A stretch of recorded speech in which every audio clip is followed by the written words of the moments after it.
O sistema está iniciando. Você foi escolhido para ouvir isso. Não por acaso.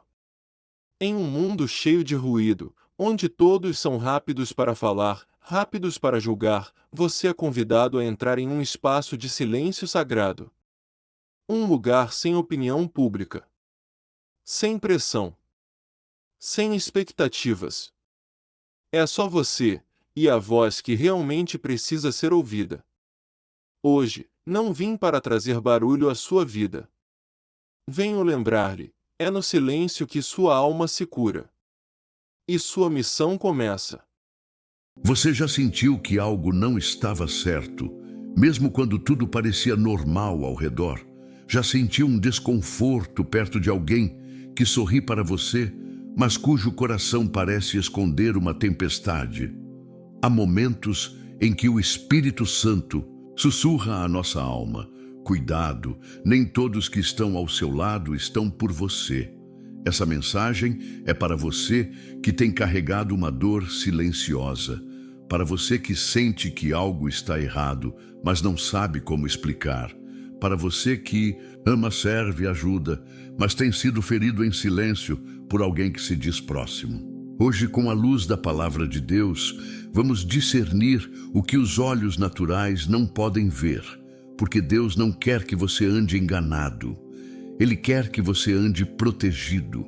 Este é o tempo de abrir os olhos espirituais, de entender os sinais, de romper com as armadilhas ocultas e viver em liberdade. Prepare o coração, porque o Espírito de Deus vai falar com você agora.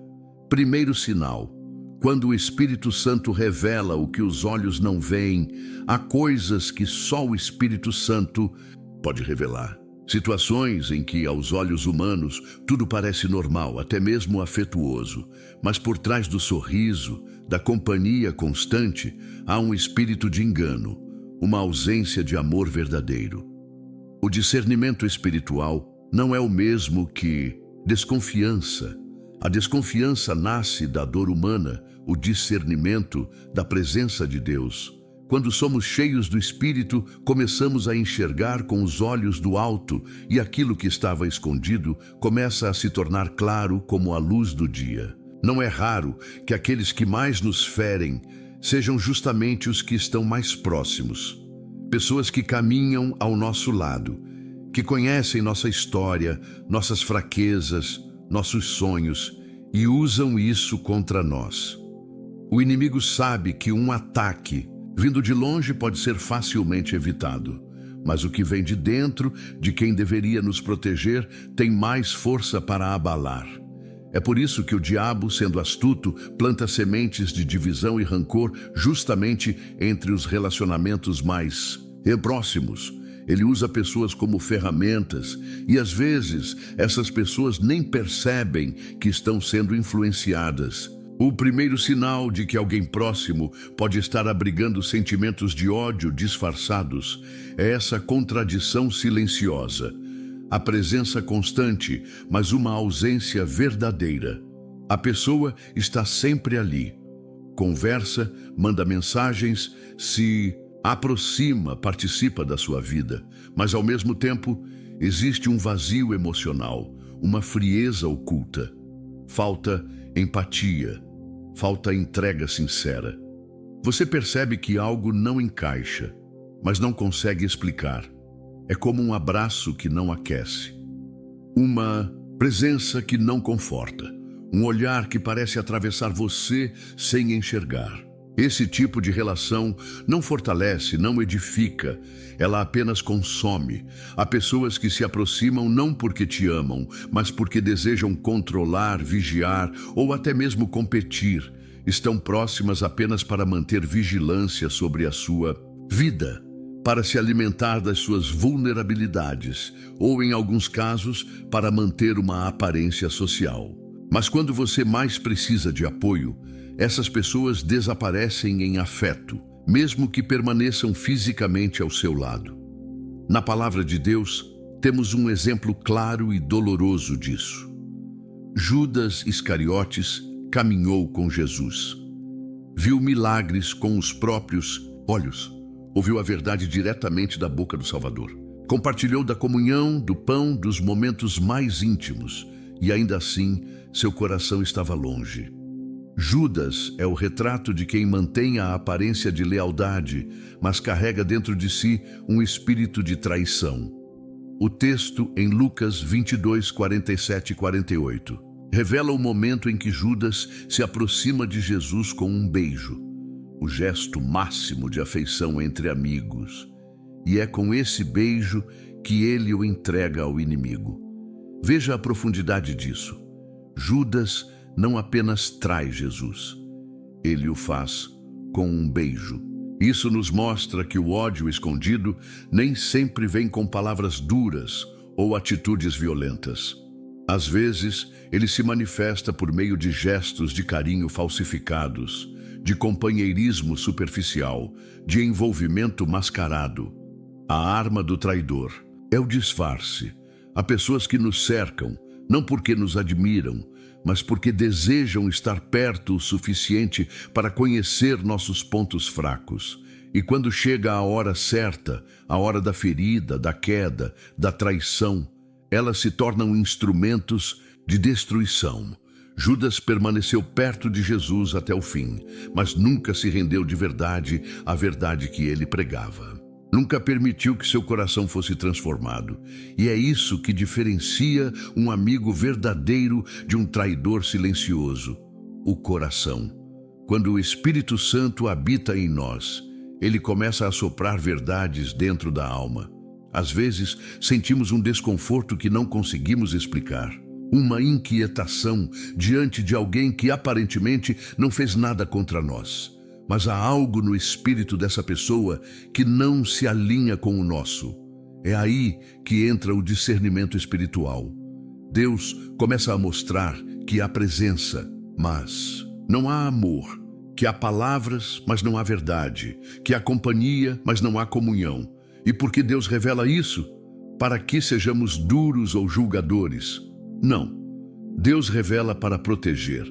Ele quer nos guardar de alianças tóxicas, de dependências emocionais destrutivas, de vínculos que minam nossa fé e roubam nossa paz. O discernimento não é para levantar muros de orgulho, mas para levantar muros de proteção espiritual. Quem anda com o Espírito não pode ser ingênuo. É preciso saber quem caminha ao nosso lado com sinceridade e quem apenas nos tolera por conveniência. A ausência verdadeira se percebe com o tempo. São as atitudes pequenas, os olhares desviados, os silêncios desconfortáveis, a falta de celebração nos seus momentos de vitória. Quando você está triste, essa pessoa não consola. Quando está feliz, ela não se alegra. Quando está fraco, ela não fortalece. Mas está sempre ali, sempre presente, sempre controlando, sempre se fazendo notar, mas nunca se doando, nunca se entregando de verdade. Esse tipo de relacionamento adoece a alma, e o Espírito Santo, em sua infinita sabedoria e misericórdia, começa a abrir nossos olhos para isso. Começa a nos dar coragem para nos afastar, para orar com mais intensidade, para silenciar diante de provocações, para discernir atitudes e palavras que antes passavam despercebidas. É doloroso perceber que alguém próximo carrega dentro de si um sentimento contrário ao amor, mas é libertador quando essa verdade é revelada por Deus, porque a partir daí podemos agir com sabedoria, podemos orar com mais direção, podemos perdoar sem sermos cúmplices, podemos amar sem nos expor ao veneno. O discernimento espiritual é uma armadura invisível. Ele não evita o ataque, mas impede que ele nos destrua. O Espírito Santo não nos foi dado apenas para nos consolar, mas também para nos conduzir à verdade. E a verdade, mesmo quando dói, é o único caminho para a liberdade. Quando aprendemos a reconhecer a presença constante, mas emocionalmente ausente, somos libertos da ilusão e protegidos pela luz da revelação. E essa luz continuará a iluminar o caminho, porque quem anda com Deus não anda em trevas. Segundo sinal: o silêncio que esconde a inveja. Quando as vitórias chegam em nossas vidas, é natural desejarmos compartilhar essa alegria com as pessoas que amamos e que estão ao nosso redor. Mas há um silêncio que muitas vezes surge em momentos que deveriam ser de celebração. Esse silêncio não é um silêncio de paz, mas de um desconforto sutil, de uma ausência de alegria genuína. Ao conquistar algo importante, algo que foi concedido por Deus, esperamos que aqueles que estão próximos a nós se alegrem conosco, compartilhem da nossa felicidade e nos apoiem.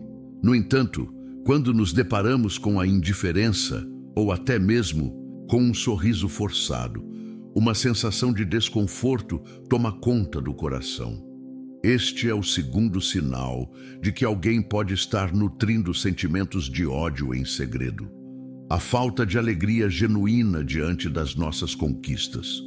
O sorriso é superficial, os olhos não brilham e a emoção que deveria ser compartilhada não está presente. Ao contrário, há um peso no ar, uma sensação de que algo está errado, mesmo quando tudo parece estar certo. O que poderia ser um momento de celebração se torna um momento de desconforto. A pessoa que deveria se alegrar com você parece mais desconfortável, como se sua bênção fosse um fardo para ela e não uma razão para a gratidão.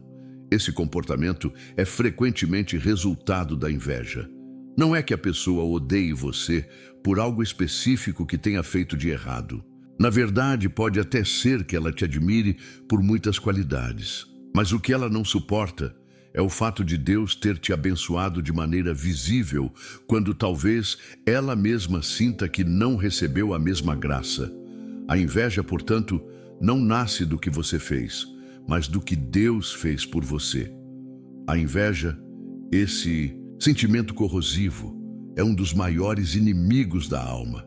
Ela não se manifesta apenas no desejo de ter o que o outro tem, mas na tristeza, na decepção e até no desprezo disfarçado de uma falsa amizade. Quando alguém é invejoso, ele não pode celebrar suas vitórias, porque o que vê é apenas o que ele não tem, o que ele não conquistou, o que ele não recebeu. E assim, ele se fecha, se endurece e começa a carregar dentro de si o veneno do ódio. O mais triste é que esse veneno é muitas vezes camuflado de palavras e gestos amáveis, mas a ausência de genuína alegria entrega o que está escondido no coração. Este cenário não é novo. Na verdade, é uma história que remonta aos primeiros capítulos da Bíblia, quando o pecado entrou no mundo. A história de Caim e Abel, Gênesis 4, 3, 8, é um exemplo clássico de como a inveja pode distorcer a natureza humana. Abel era o irmão mais novo de Caim. Ambos ofereciam sacrifícios a Deus, mas a diferença entre eles estava na atitude do coração. Abel trouxe o melhor de seu rebanho, o mais perfeito, o mais precioso. Caim, por outro lado, ofereceu as primícias de sua colheita, mas sem o coração verdadeiro de adoração. O sacrifício de Abel foi aceito por Deus, mas o de Caim não. Isso não aconteceu porque Abel era melhor, mas porque a oferta de Caim não foi feita com o mesmo espírito de fé e gratidão. O que acontece então? Caim, em vez de se corrigir e refletir sobre sua atitude, deixa que a inveja entre em seu coração. Ele não odeia Abel por causa de um mal que Abel tenha feito, mas porque Deus aceitou o sacrifício de Abel. A inveja de Caim não era uma resposta à bondade de Abel, mas ao favor de Deus sobre Abel. Quando o coração de Caim se encheu de inveja, ele se fechou para a oportunidade de mudança e para a correção que Deus oferecia. Deus tenta alertar Caim, dizendo-lhe que, se ele se corrigir, seria aceito, mas Caim já estava consumido pela inveja. A inveja, em sua essência, é o desejo secreto de ver a queda de alguém. O invejoso não quer apenas o que o outro tem, mas deseja que o outro perca o que já conquistou. A inveja gera um tipo de felicidade disfarçada na queda do outro. E é isso que vemos em Caim. Seu ódio e sua inveja o levam a uma tragédia. Ele não apenas sente raiva do irmão, mas o mata, porque a inveja, se não controlada, leva à destruição. Esse é o perigo do silêncio que esconde a inveja. A pessoa invejosa não te ataca de imediato, mas planta uma semente de ressentimento e amargura dentro de si mesma. E no momento certo, essa semente vai germinar e se tornar uma árvore cheia de frutos amargos. O sorriso forçado é a máscara que esconde essa raiz de amargura. Ele não te deseja o mal explicitamente, mas a sua alma, secretamente, se alegra em ver sua luta e até mesmo o seu fracasso, pois isso confirma sua própria insatisfação com a vida. É aqui que entra a grande verdade do discernimento espiritual. Não podemos ignorar os sinais. Muitas vezes, o olhar superficial das coisas nos faz acreditar que tudo está bem, que a pessoa realmente se alegra com nossas vitórias. Mas o Espírito Santo, se tivermos os ouvidos atentos, nos mostrará a verdade por trás das máscaras. Ele nos alertará sobre o que está acontecendo no coração do outro, para que possamos agir com sabedoria, não com desconfiança, mas com discernimento. O grande erro que muitos cometem é confiar cegamente na aparência, ignorando o que o Espírito revela.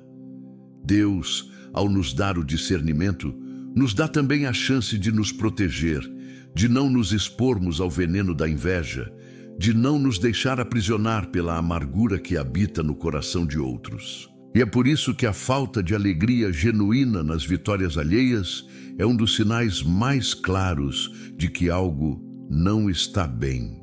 A inveja se esconde, mas a luz de Deus expõe o que está oculto. Quando percebemos que alguém ao nosso redor não pode se alegrar com nossas conquistas, é o momento de orarmos por essa pessoa, pedindo a Deus que abra seus olhos, que transforme seu coração e que faça brilhar sobre ela a luz da verdade e da liberdade. Porque, acima de tudo, o amor de Deus é maior que a inveja. O perdão de Deus é mais forte que o ódio. E quando buscamos viver na verdade, Deus transforma até os corações mais endurecidos. Terceiro, sinal. Palavras doces com intenções amargas. As palavras têm poder. Elas podem levantar ou destruir, podem curar ou ferir, podem motivar ou paralisar. Há uma maneira traiçoeira de o inimigo agir. Ele não usa palavras de ódio ou de afronta aberta. Ele se esconde atrás de elogios disfarçados e conselhos que enfraquecem sua fé. São palavras que, à primeira vista, parecem apoio, carinho e compreensão, mas na realidade estão cheias de veneno, destinadas a destruir a sua identidade em Cristo. O inimigo sabe que um ataque direto pode ser facilmente identificado e repelido, mas ele é astuto e conhece o poder da sedução verbal.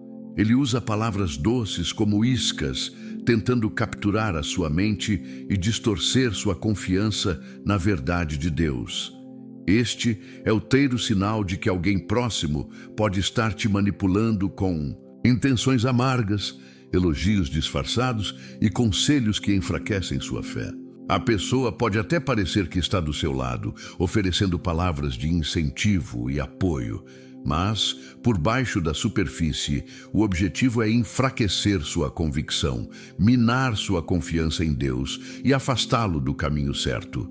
Esses elogios são como uma armadilha bem montada, feitas para desviar você da verdade e do propósito que Deus tem para a sua vida. As palavras de uma pessoa podem ser tão envolventes que nos sentimos seguros, como se estivessem nos incentivando a crescer ou a alcançar novos horizontes.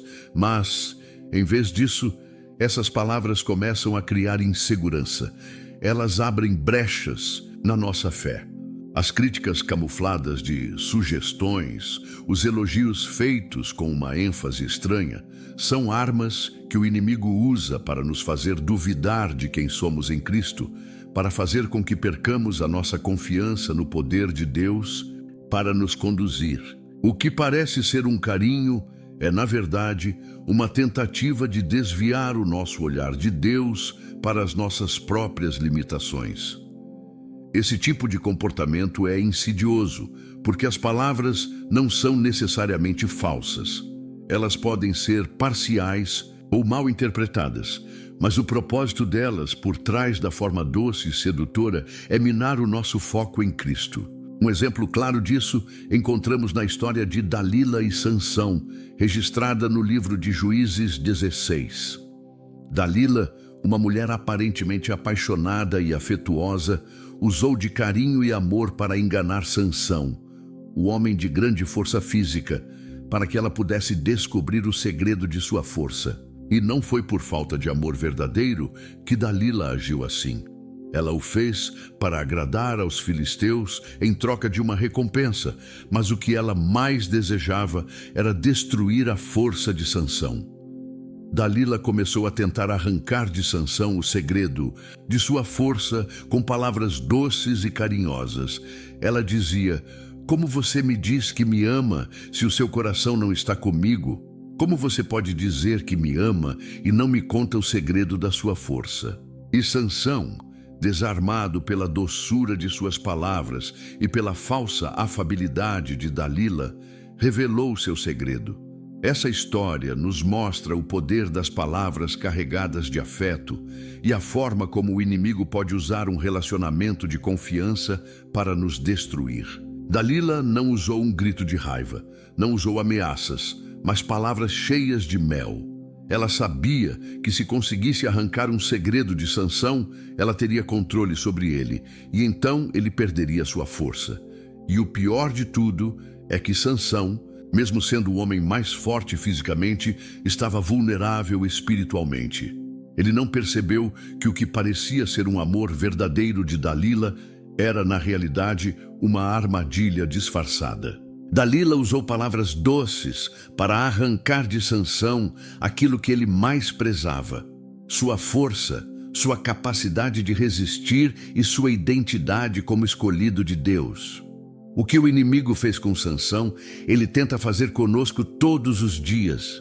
Usa de elogios e conselhos disfarçados para que percamos nossa força espiritual, para que não resistamos aos ataques, para que duvidemos da nossa identidade em Cristo e da força que Ele nos deu.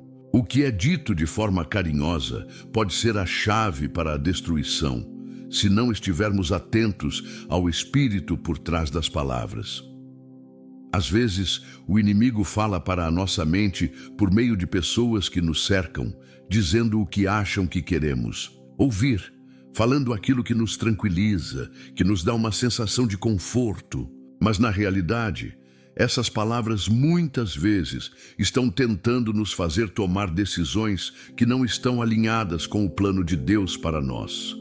Ele tenta nos afastar do foco, nos desviar do caminho da verdade e da vida. É por isso que devemos aprender a perceber o espírito que está por trás das palavras, mesmo quando elas parecem carinhosas e bem-intencionadas. Não se trata apenas do que é dito, mas de como aquilo nos afeta espiritualmente. Se as palavras de alguém não nos ajudam a crescer em fé, se não nos trazem confiança em Deus, se não nos motivam a fazer a vontade de Deus, então devemos estar alerta. A palavra de Deus nos ensina a guardar o nosso coração, pois ele é a fonte da vida. Provérbios 4:23. O coração é a sede das nossas emoções, pensamentos e decisões, e por isso precisamos protegê-lo de todo tipo de influência que nos leve para longe de Deus. Precisamos filtrar as palavras que ouvimos, comparando-as com a verdade de Deus, para não sermos enganados.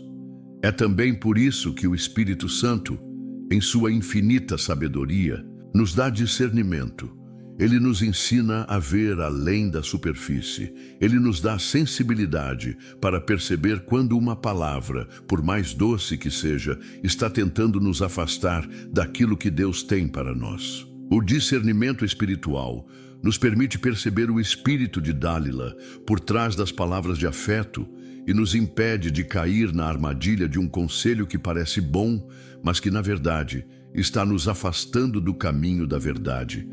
Devemos sempre pedir a Deus por sabedoria e discernimento em nossos relacionamentos. Quando alguém se aproxima de nós com palavras doces, mas que de alguma forma nos fazem questionar nossa fé ou nos afastam da verdade de Cristo, devemos orar e buscar a direção de Deus. Ele nos guiará e nos mostrará a verdade para que não sejamos enganados pelas intenções amargas disfarçadas de elogios. O amor de Deus nunca nos leva ao engano. Quando Ele nos fala, Ele fala em verdade. Suas palavras edificam, fortalecem e orientam. Elas nunca têm o propósito de nos destruir, mas de nos fazer crescer em fé e confiança em seu poder.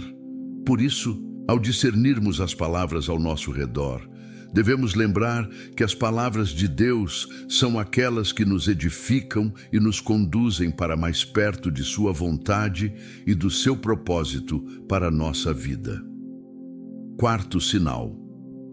Quando suas lutas viram espetáculo, existem momentos em nossa vida onde a dor e o sofrimento parecem ser observados por aqueles que, ao invés de nos oferecer apoio, se alimentam deles. Quando estamos lutando, quando estamos passando por dificuldades, há algo profundamente errado, quando, ao invés de compaixão, encontramos nos olhos dos outros uma curiosidade disfarçada de preocupação.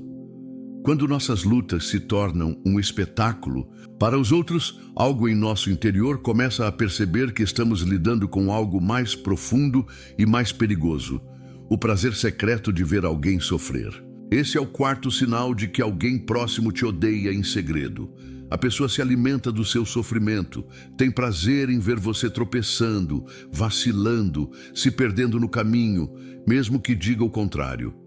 Não é raro encontrar pessoas que se aproximam de você em momentos de crise, não para te ajudar, mas para ver até onde você vai chegar. Elas não sentem a dor com você. Não estão tocadas pela sua aflição. Ao contrário, a sua dor alimenta o ego delas.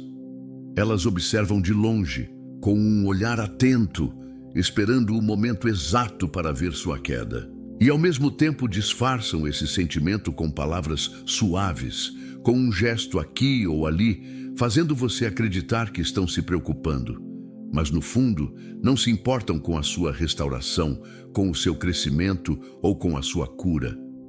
O que elas realmente desejam é uma visão mais clara da sua luta, um espetáculo pessoal da sua queda, da sua dor. Elas sentem prazer em ver você sofrendo, mesmo quando não dizem uma palavra aberta sobre isso.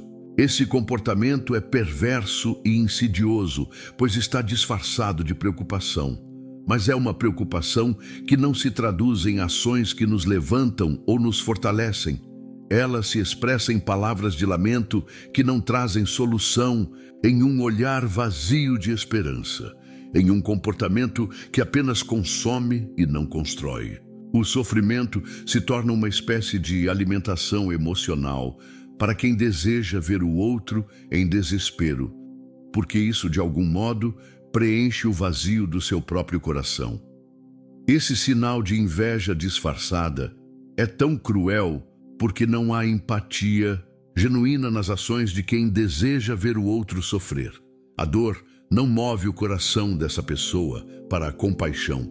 Pelo contrário, ela observa, espera e até sente uma estranha satisfação no fato de que o outro está tropeçando. O sofrimento do outro se torna uma maneira de validar algo dentro dela mesma. O pior é que, muitas vezes, essas pessoas estão tão próximas que nos fazem acreditar que são aliadas, que estão ao nosso lado, quando na verdade estão apenas esperando a próxima falha.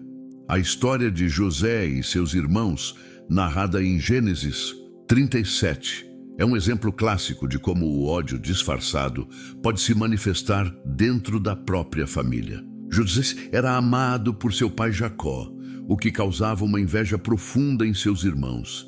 E José, sem saber da intensidade dessa inveja, teve sonhos de grandeza, sonhos em que ele se via governando, enquanto seus irmãos se curvavam diante dele. Esses sonhos, em vez de inspirar alegria ou encorajamento, apenas alimentaram o ódio que seus irmãos sentiam por ele. Eles não conseguiam ver além do próprio ego, do próprio desejo de serem grandes, de não aceitarem a posição que Deus havia dado a José.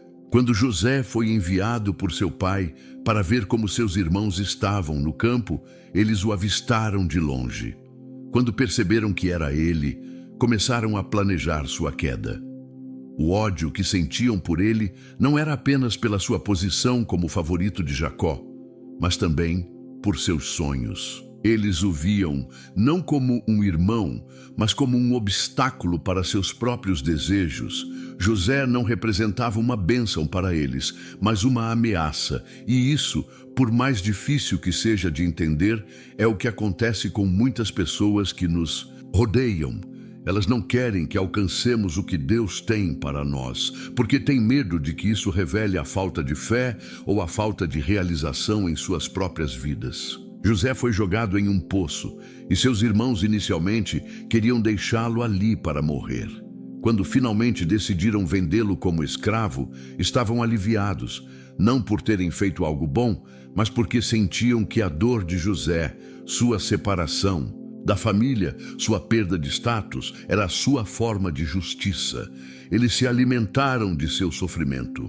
Não viam um irmão em necessidade, mas alguém que precisava ser punido por algo que, aos olhos deles, José não merecia. E o que mais marca essa história é o fato de que José não fez nada de errado. Seus irmãos o odiavam, não por sua culpa, mas porque suas próprias almas estavam tão carregadas de inveja e ódio que não conseguiam lidar com o favor de Deus sobre a vida de José. Essa história dolorosa e impactante nos mostra que as pessoas que alimentam o ódio em segredo muitas vezes estão dentro do nosso círculo de intimidade. Eles não precisam ser estranhos para nos prejudicar. Às vezes, os piores traidores não são aqueles que estão à distância, mas os que compartilham da nossa vida cotidiana. Eles nos observam sofrer e, ao invés de nos ajudar a nos levantar, eles apenas aguardam para ver até onde nossa resistência vai. Esses são os irmãos de José da vida real. Pessoas que, por motivos internos, por questões não resolvidas no coração, não suportam o nosso crescimento. Elas não querem nos ver prosperar, porque isso as confronta com suas próprias fraquezas ou falta de fé. José, por sua vez, nos ensina uma grande lição. Apesar do sofrimento, ele não se permitiu ser consumido pela amargura. Ele poderia ter se deixado consumir pela dor de ser traído, mas ao contrário, ele se manteve firme em sua fé, confiando que Deus estava com ele. Cada dificuldade que enfrentou foi uma oportunidade de crescimento espiritual. E ao final, quando seus irmãos se encontraram com ele em uma posição de poder, ele pôde demonstrar perdão e compaixão, pois sabia que sua jornada não era sobre vingança, mas sobre cumprir o propósito de Deus. Da mesma forma, quando alguém ao nosso redor se alimenta do nosso sofrimento, precisamos lembrar que não somos definidos pela dor, nem pelo ódio de outros. Somos definidos pela graça e pelo propósito de Deus. Ele permite que enfrentemos dificuldades, mas sempre com um propósito maior: nos moldar para a sua glória e fortalecer a nossa confiança nele. Quando as pessoas nos observam em sofrimento, que elas vejam nossa fé em Deus, nossa confiança em seu plano soberano e não nossa derrota. Quinto sinal: a crítica constante disfarçada de sinceridade. A crítica é uma ferramenta poderosa que pode ser usada tanto para edificar como para destruir. Quando alguém realmente deseja o nosso bem, As críticas que nos faz visam nos corrigir com amor, nos motivar a crescer e a melhorar em áreas da nossa vida. No entanto, há um tipo de crítica que, embora pareça sincera, na verdade serve para minar nossa confiança, nos desmotivar e até nos confundir. Esse é o quinto sinal de que alguém pode estar nutrindo ódio em segredo. Quem te critica o tempo inteiro sem edificar, sob o pretexto de ser sincero ou abrir seus olhos. Essas críticas não têm como objetivo o nosso crescimento ou o nosso aperfeiçoamento. Elas não são palavras de correção que, com amor, nos orientam para algo melhor. Pelo contrário, elas apenas diminuem-nos, desmotivam-nos e confundem-nos.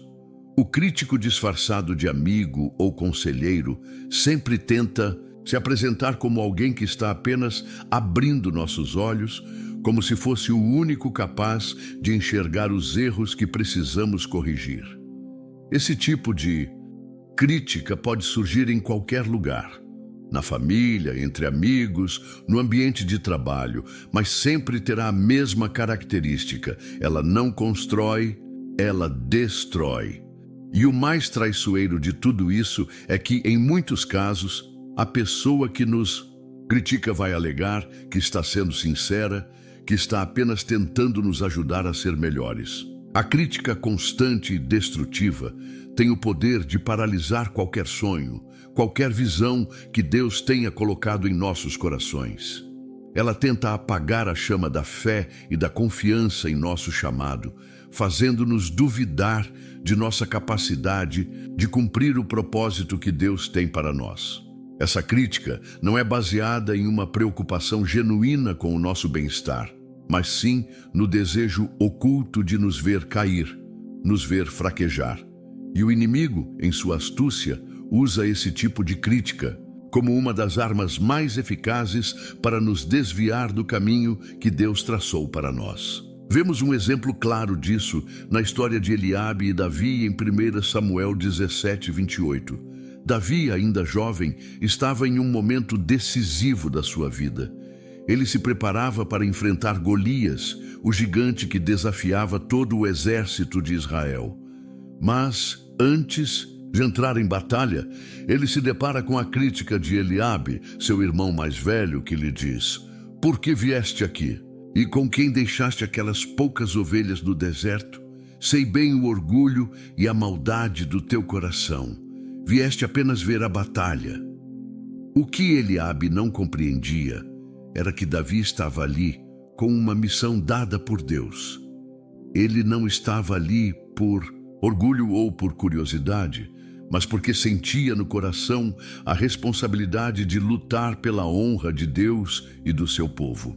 Eliabe, no entanto, tenta desmotivar Davi, fazendo críticas sobre sua motivação, sua posição e até mesmo sobre suas capacidades. A crítica de Eliabe não tinha intenção de ajudar Davi a melhorar. Ela não apontava para alguma falha de caráter ou de preparo, mas sim para diminuir o que Deus estava fazendo na vida de Davi. Eliabe não estava interessado em edificar Davi. Ele estava interessado em minar a confiança de Davi e desviar seu foco. Esse é o poder das críticas destrutivas.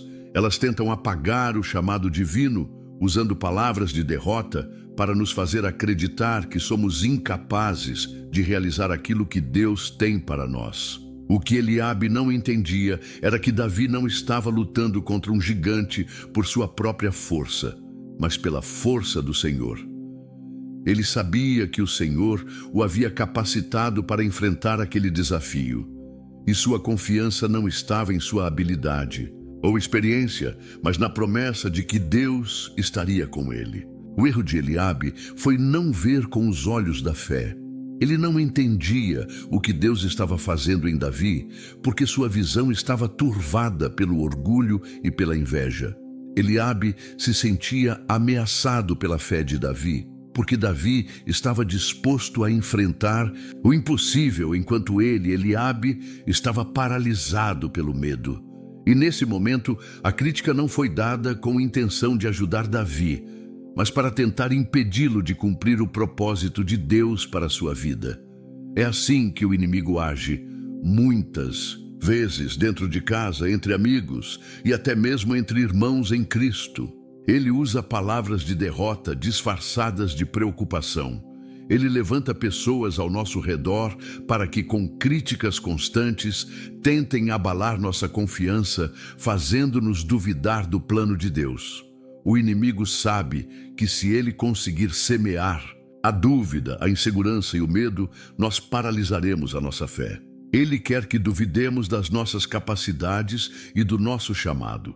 Ele quer que olhemos para os gigantes da vida e sintamos que somos pequenos demais para enfrentá-los. Porém, assim como Davi, devemos aprender a não nos deixar abalar pelas palavras daqueles que, por inveja ou orgulho, tentam desmotivar-nos. Davi não se deixou influenciar pelas palavras de Eliabe. Ele não perdeu seu foco, porque sabia em quem confiava.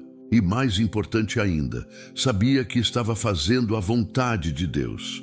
A crítica que Davi recebeu não veio de um lugar de amor, mas de um coração cheio de orgulho e inveja. Eliabe não queria o bem de Davi. Ele queria que Davi desistisse, que ele retrocedesse diante de Golias, como todo o exército de Israel fazia. Por isso, é essencial que aprendamos a discernir o espírito por trás das críticas. Nem toda crítica vem com o desejo de nos corrigir ou nos ajudar. Algumas críticas vêm para nos minar, para nos fazer duvidar de nossa identidade em Cristo e do propósito que Deus tem para nossas vidas.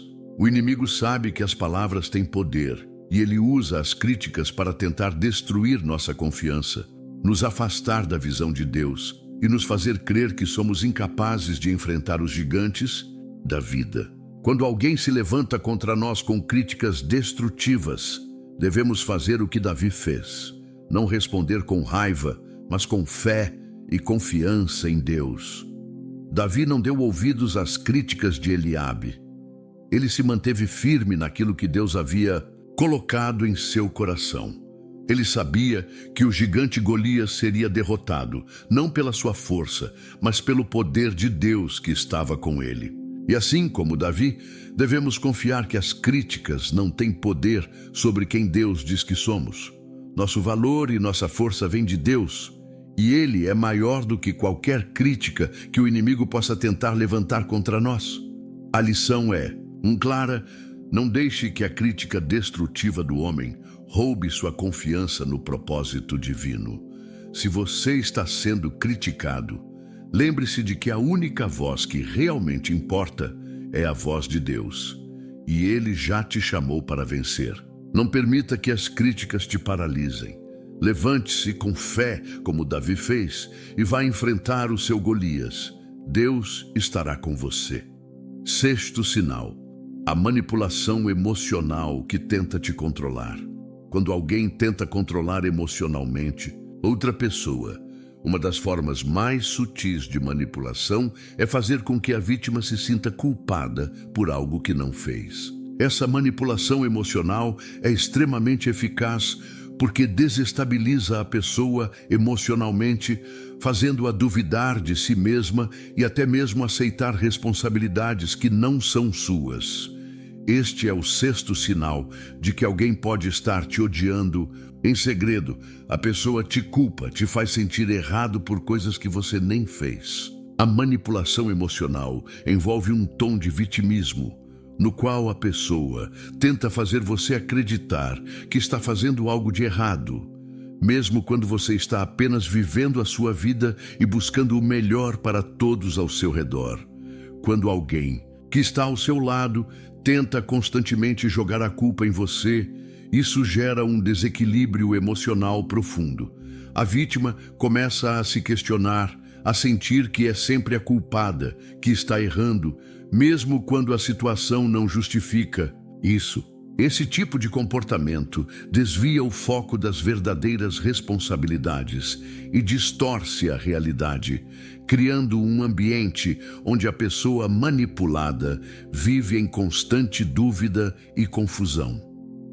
O objetivo dessa manipulação, é claro, prender emocionalmente a vítima, tornando-a dependente da aprovação e das expectativas da pessoa manipuladora, gerando um controle silencioso sobre suas ações e decisões. Esse tipo de abuso psicológico, por mais sorrateiro que seja, é um dos maiores sinais de que alguém está tentando sabotar sua paz, seu equilíbrio emocional e sua caminhada em Cristo.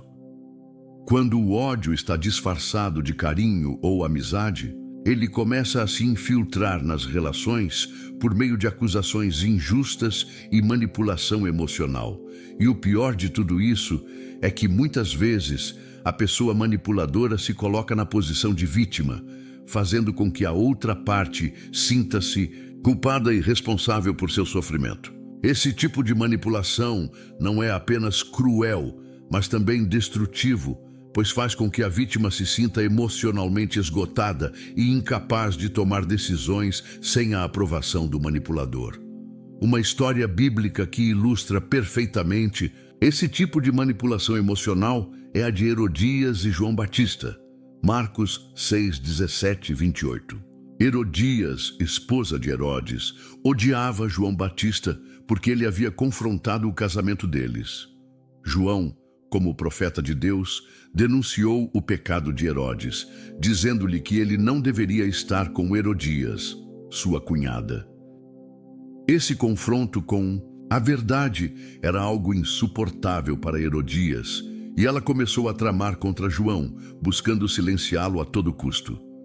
Herodias não conseguia lidar com a verdade de Deus que João pregava. Então, ela se voltou contra ele de maneira ardilosa.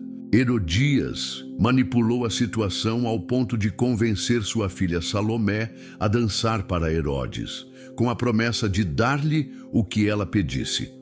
Quando Salomé pediu a cabeça de João Batista, Herodias obteve o que desejava.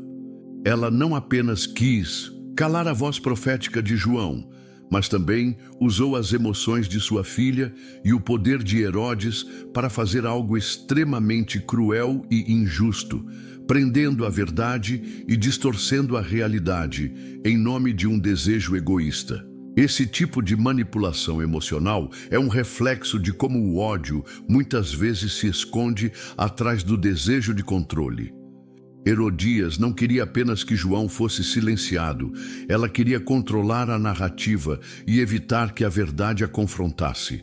Ela usou o poder e a influência para obter o que queria, sem se importar com as consequências para os outros. O ódio de Herodias por João foi alimentado pelo desejo de que a verdade fosse abafada. E esse tipo de manipulação emocional é um exemplo claro de como as relações podem ser distorcidas e usadas para atingir fins egoístas. Quando estamos em situações em que somos emocionalmente manipulados, é importante compreender que o amor verdadeiro liberta, enquanto o falso afeto prende, manipula e distorce a verdade. O amor de Deus nunca nos prende em uma rede de culpa ou confusão emocional. O amor de Deus nos liberta, nos dá clareza, nos traz paz. Quando alguém usa palavras de carinho ou afeto para nos fazer sentir responsáveis por algo que não fizemos, isso é um reflexo do egoísmo humano e não do amor genuíno que deve caracterizar as relações. O verdadeiro amor não cria ambientes de culpa ou desconfiança. Pelo contrário, ele oferece suporte, orientação e correção com o objetivo de edificar, de fortalecer e de promover o crescimento mútuo.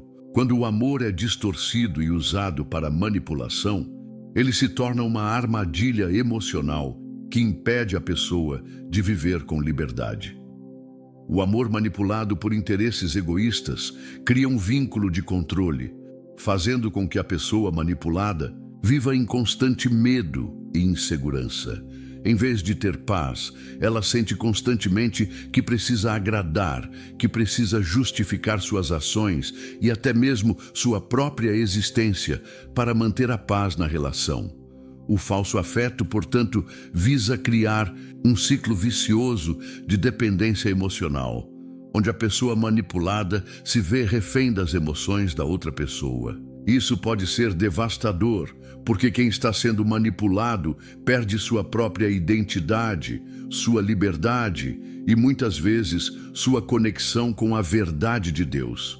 A culpa é imposta como uma arma, e a pessoa manipulada começa a acreditar que precisa carregar o fardo de outras pessoas, mesmo quando o problema não é dela. Por isso, é fundamental que, quando nos deparamos com manipulações emocionais, busquemos discernir o que está por trás do comportamento da outra pessoa. O Espírito Santo nos guia e nos ajuda a ver a verdade. Devemos aprender a não aceitar a culpa que não é nossa. Se alguém está tentando manipular nossas emoções, devemos orar por discernimento, pedir a Deus que nos liberte dessa prisão emocional e nos ajude a manter nossa paz e nossa confiança nele. O amor de Deus nunca busca nos controlar, mas nos dá liberdade. Ele nos chama a viver em verdade, a ser livres de todo tipo de manipulação que tente nos afastar dele.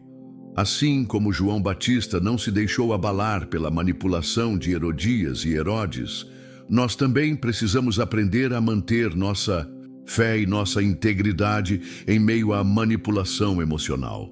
Quando estamos firmes na verdade de Deus, nada pode nos desviar de seu propósito.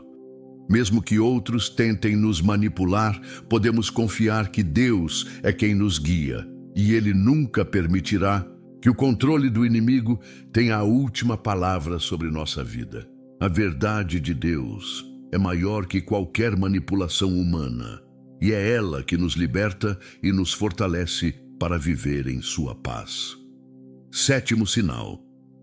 Quando a presença da luz revela as trevas escondidas.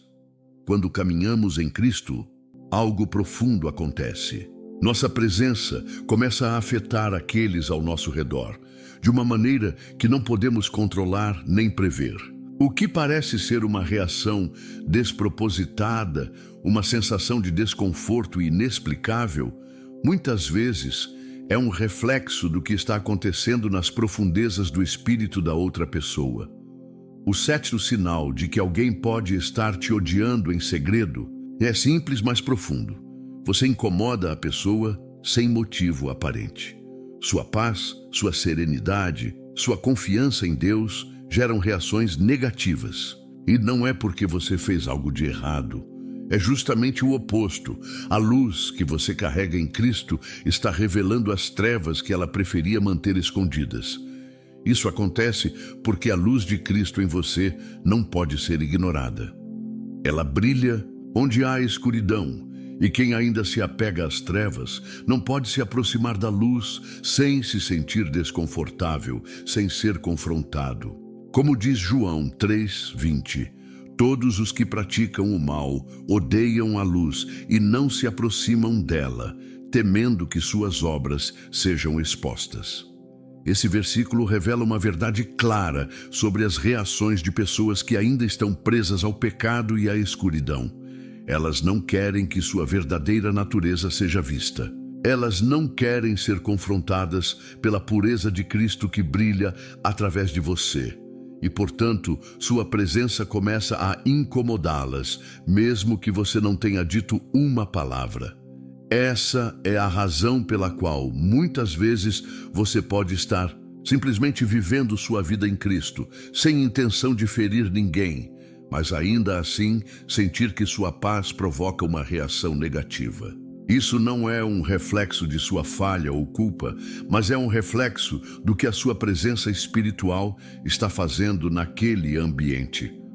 Quando você anda com Deus e sua luz está em você, essa luz começa a expor o que está escondido nas sombras do coração dos outros.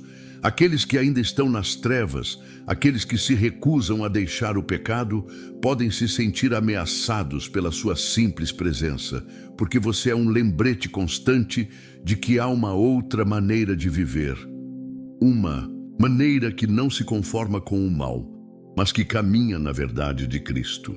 Esse confronto não acontece porque você está acusando alguém ou apontando dedos. Não é porque você está fazendo algo de errado. Pelo contrário, é a luz de Cristo em você que está expondo o que os outros preferem esconder. Quando alguém rejeita a luz, isso não diz respeito a você. A verdade que você carrega incomoda. Não porque você está tentando incomodar, mas porque a verdade de Cristo incomoda o mal.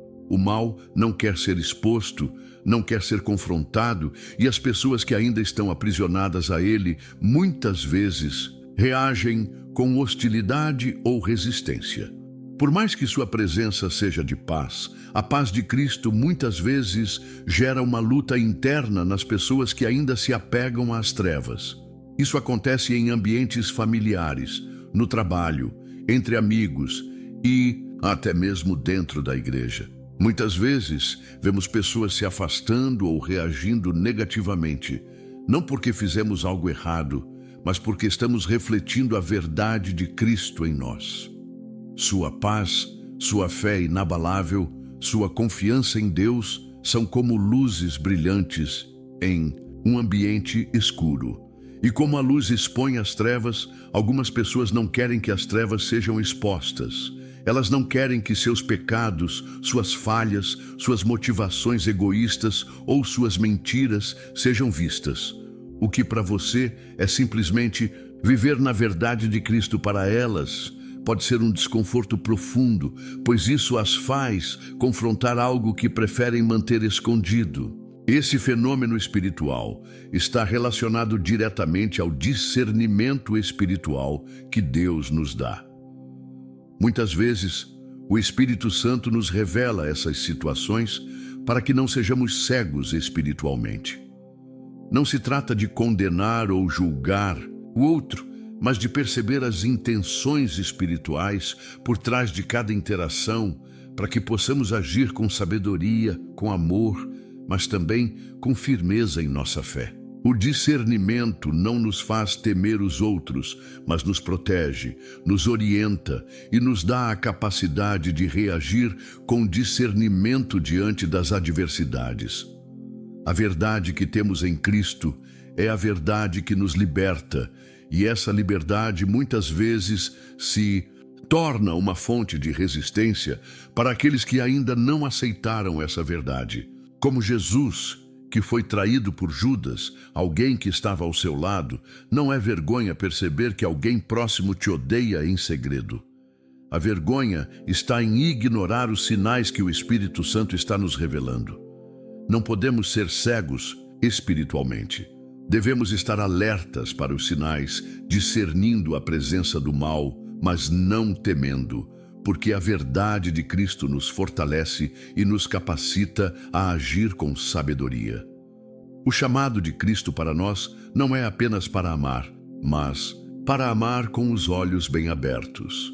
Jesus não ignorava o mal, ele o confrontava com a verdade. O amor verdadeiro não aceita a manipulação, não ignora o pecado, não permite que o ódio disfarçado envenene a alma.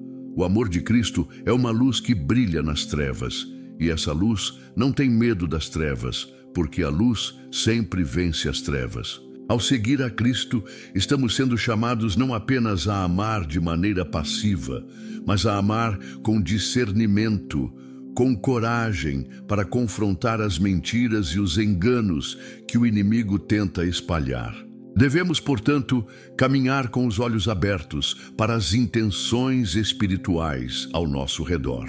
Não devemos cair na ilusão de que todos ao nosso redor são amigos, ou que todos compartilham a mesma verdade. O discernimento espiritual nos ajuda a distinguir os que estão conosco de coração e os que estão se escondendo nas sombras, disfarçando suas intenções. Jesus nos ensina a não ignorar o mal, mas a amá-lo e a orar por aqueles que ainda estão nas trevas, buscando a salvação. O final de nossa jornada de discernimento é uma reflexão poderosa sobre como Deus revela, protege e honra os seus. Quando nos deixamos guiar pelo Espírito Santo, estamos sob a proteção divina, e ele ilumina as trevas que tentam nos atingir.